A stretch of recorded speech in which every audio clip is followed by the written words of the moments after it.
कभी कभी दुनिया में कुछ जगह ऐसी होती हैं जिनके बारे में जितना कम जानो उतना बेहतर होता है। ये कहानी भी ऐसी ही एक जगह की है जिसका नाम है काल गांव। उत्तराखंड के घने पहाड़ों के बीच बसा हुआ एक छोटा सा शांत दिखने वाला गांव। दिन के वक्त काल गांव बिल्कुल आम लगता था। लोग खेती करते, बच्चे खेलते और शाम को चूल्हों का धुआं हवा में घुल जाता।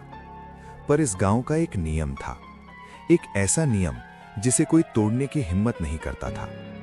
रात के 12 बजे के बाद कोई भी बाहर नहीं निकलता, क्योंकि जो निकला वो कभी वापस नहीं आया। शहर के लोग इस बात को सिर्फ अफवाह समझते थे और इसी अफवाह के पीछे एक जर्नलिस्ट यहां आया। उसका नाम था आरव। आरव सच की तलाश में रहने वाला इंसान था। उसके लिए डर सिर्फ कहानियों का हिस्सा होता था। जब उसने सुना कि काल गांव में पिछले 10 सालों में 17 लोग बिना किसी निशान के गायब हो चुके हैं, तो उसने फैसला कर लिया, मैं जाऊंगा, सच खुद देखूंगा। शाम के वक्त आरव गांव के एंट्रेंस पर पहुंचा।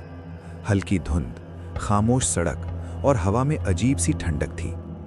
गांव के अंदर लोग थे पर बात नहीं कर रहे थे, आंखें झुकाए हुए जैसे किसी अनजाने डर से।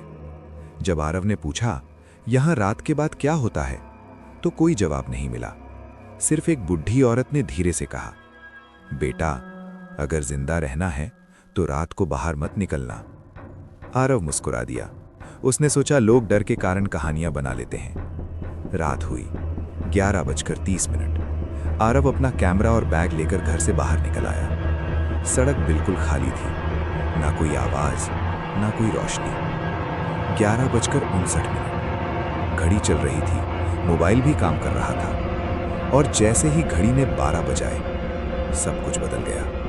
हवा अचानक रुक गई, स्ट्रीट लाइट्स झिलमिल करने लगी, मोबाइल का सिग्नल एक पल में गायब हो गया। और उसी खामोशी के बीच छन छन पायल की आवाज आई। आरव का दिल जोर से धड़कने लगा। उसने पीछे मुड़कर देखा। सड़क के उस कोने पर एक लड़की खड़ी थी, सफेद साड़ी, खुले बाल और चेहरा आधा अंधेरे में। उसकी आंखें बिल्कुल काली थीं। लड़की ने धीरे से पूछा, तुम मुझे देख सकते हो? आरव ने जवाब देना चाहा, पर आवाज गले में ही अटक गई। लड़की हल्की सी मुस्कुराई और बोली, इसका मतलब तुम भी यहीं के हो गए। अचानक सभी घरों के दरवाजे एक साथ जोर से बंद हो गए। आरव भागने लगा। उसके कदम उसे गांव के पुराने मंदिर की तरफ ले गए। मंदिर के अंदर अंधेरा था, सिर्फ एक दिए की हल्की सी रोशनी जल रही थी। दीवार पर कुछ लिखा हुआ था, जो रात 12 के बाद दिखे वो जिंदा नहीं होता। आरव का हाथ कांप गया। उसने पीछे देखा। मंदिर की दीवारों पर कई तस्वीरें लगी हुई थी, उन सब लोगों की जो कभी गायब हो चुके थे। और बीच में एक नई तस्वीर, उसकी अपनी तस्वीर। तब पीछे से वो आवाज आई, तुम 18वें हो। आरव ने पलटकर देखा। लड़की बिल्कुल पास खड़ी थी। अगली सुबह शहर से कुछ लोग गांव आए।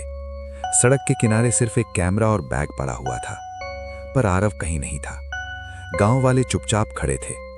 और जब उस रात घड़ी ने फिर 12 बजाए, मंदिर के अंदर एक और तस्वीर लग चुकी थी, काल गांव की 18वीं तस्वीर।